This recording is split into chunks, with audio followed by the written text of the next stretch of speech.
नमस्कार भक्तों, आप सभी का स्वागत है आपके अपने YouTube चैनल भक्ति सागर पर। आप सभी को गुप्त नवरात्रि के 5वें दिन की हार्दिक शुभकामनाएं। गुप्त नवरात्रि के शुरुआती 4 दिनों में हमने काल, संकट और राजसी ऐश्वर्य, साथ ही साथ संपूर्ण ब्रह्मांड की स्वामिनी की महिमा को समझा था। लेकिन आज यानी कि गुप्त नवरात्रि के 5वें दिन हम 10 महाविद्या की सबसे रहस्यमयी और सबसे उग्र, साथ ही असीम करुणा वाली महाशक्ति के दरबार में प्रवेश कर रहे हैं। तो आज का दिन समर्पित है 5वीं महाविद्या माता छिन्नमस्ता को, जिन्हें प्रचंड चंडिका भी कहा जाता है। अक्सर लोग जो है माता के इस अलौकिक स्वरूप को पहली बार देखकर घबरा जाते हैं, लेकिन जो भक्त उनके इस स्वरूप के पीछे छिपे ममतामय और सर्वोच्च त्याग के रहस्य को समझ लेता है, उसके जीवन की हर बाधा, शत्रुओं का भय हमेशा के लिए मिट जाता है। तो आज हम इस पारंपरिक बातों को छोड़कर माता छिन्नमस्ता के उस दिव्य रहस्य को जानने वाले हैं, जो सीधे आपकी आत्मा और भक्ति से जुड़ा हुआ है। तो भक्तों, वीडियो को अंत तक जरूर देखें। उससे पहले अगर आप हमारे चैनल पर नए हैं तो चैनल को सब्सक्राइब कर लीजिए आगे की और 10 महाविद्याओं के बारे में जानने के लिए।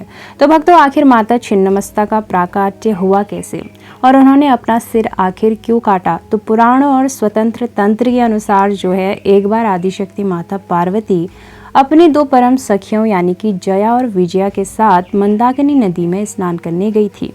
स्नान के बाद वहाँ का वातावरण इतना शांत था कि समय का पता ही नहीं चला।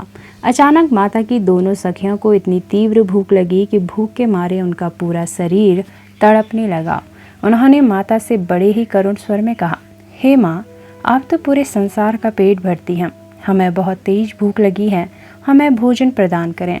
अपनी संतानों को भूख से व्याकुल देखकर साक्षात जगत जननी का ममतामय हृदय कांप उठा।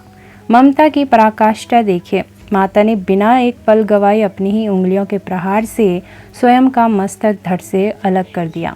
अब मस्तक करते ही माता के गले से रक्त की 3 धाराएं निकली। उनमें से 2 धाराएं माता ने अपनी सखियां यानी कि जया और विजया के मुख में डाल दी, जिनसे उनकी भूख शांत हुई, और तीसरी धारा को माता ने स्वयं के कटे हुए सर के मुख में समाहित किया। माता का यह स्वरूप हमें सिखाता है कि ईश्वर अपनी संतान के कष्ट को दूर करने के लिए किसी भी हद तक जा सकते हैं। यह निस्वार्थ प्रेम और स्वच्छता का ब्रह्मांडीय प्रतीक है। तो भक्तों, माता छिन्नमस्ता जो है प्रचंड ऊर्जा और आत्मबल की देवी हैं, इसलिए आज की पूजा का शुभ रंग गहरा लाल या संतरी माना जाता है। तो आज पूजा करते समय लाल कपड़े पहनना आपके भीतर के आत्मविश्वास को जगाता है। तो आज की पूजा विधि के लिए जो सामग्री आपको चाहिए उसे ध्यान से नोट कर लें। आपको चाहिए एक लकड़ी की चौकी, उस पर बिछाने के लिए लाल कपड़ा, माता छिन्नमस्ता की तस्वीर या यंत्र अगर आपके पास है तो आप यंत्र रख लें। साथ ही अक्षत, रोली, कुमकुम, कलावा, शुद्ध देसी घी का दीपक, सुगंधित धूप और तांबे के पात्र में साफ जल। इसके साथ ही आज की पूजा में साबुत काले उड़द के दाने जरूर रखें, क्योंकि माता को अत्यंत प्रिय हैं।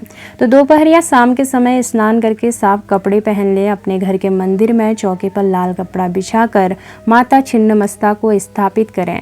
तो सबसे पहले हाथ में थोड़ा सा जल लेकर अपनी मनोकामना का संकल्प लें। फिर प्रथम पूज्य श्री गणेश जी और भगवान शिव का ध्यान करें। इसके बाद माता को रोली और कुमकुम का तिलक लगाएं। माता छिन्नमस्ता को जो है लाल रंग के पुष्प, गुड़हल या लाल गुलाब विशेष रूप से अर्पित करें। तो माता के सामने शुद्ध घी का दीपक जलाकर ध्यान मुद्रा में बैठ जाएं। तो विशेष भोग का गुप्त और सात्विक नियम क्या है? तो गृहस्थ जीवन जीने वाले भक्तों को माता को भोग लगाते समय इन नियमों का पालन जो है करना चाहिए।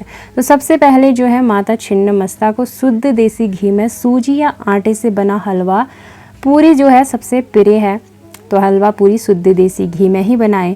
विशेष मनोकामना के लिए माता को काले साबुत उड़द की दाल का सात्विक भोग या मखाने की खीर अर्पित करना जो है बेहद शुभ माना जाता है। साथ ही फलों में माता को लाल रंग के फल जैसे कि अनार के दाने या सेब अर्पित करें। भोग लगाने के बाद तुरंत माता को बाद में जो है एक साफ पान का पत्ता, 2 लौंग और इलायची रखकर तांबुल यानी मुखवास जरूर अर्पित करें। तो इससे आर्थिक संकट जो होते हैं दूर होते हैं। तो भक्तों, आज के दिन क्या करना चाहिए, क्या नहीं करना चाहिए? तो माता छिन्नमस्ता की पूजा के दिन कुछ कड़े नियम होते हैं।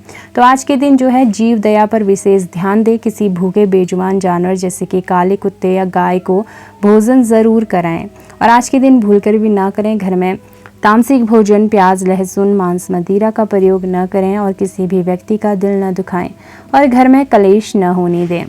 यदि आपके जीवन में गुप्त रूप से आपके शत्रु आपको परेशान कर रहे हैं या मन में जो है आपके हमेशा डिप्रेशन बना रहता है, अशांति बनी रहती है, तो भोग लगाने के बाद शांत होकर बैठ जाएं। अगर आपके पास रुद्राक्ष की माला है तो रुद्राक्ष की माला से जो है माता के सिद्ध मंत्र का कम से कम 108 बार जाप करें। अब मंत्र क्या है? ओम छिन्नमस्ताय नमः, ओम छिन्नमस्ताय नमः, ओम छिन्नमस्ताय नमः। तो भक्तों, इस मंत्र को जो है आपको 108 बार एक माला का जाप करना है। अब यह मंत्र जो है आपके भीतर की नकारात्मक ऊर्जा को नष्ट कर देता है। साथ ही मंत्र जाप के बाद कपूर से आरती करें और अपनी गलतियों के लिए माता से क्षमा याचना करें। तो भक्तों, यह थी संपूर्ण जानकारी माता छिन्नमस्ता के बारे में। अगर आपको वीडियो अच्छी लगी हो तो वीडियो को लाइक कर लें, चैनल पे हैं तो चैनल को सब्सक्राइब करना ना भूलें। तो फिर मिलते हैं अगली नई वीडियो में नई महाविद्या की जानकारी के साथ। तब तक के लिए आप सभी को जो है गुप्त नवरात्रि की 5वें दिन की और पंचमी तिथि की हार्दिक शुभकामनाएं। माता रानी जो है आप सभी की मनोकामना को पूर्ण करें, आप सभी के दुखों का नाश करें। जय माता दी, जय छिन्नमस्ता।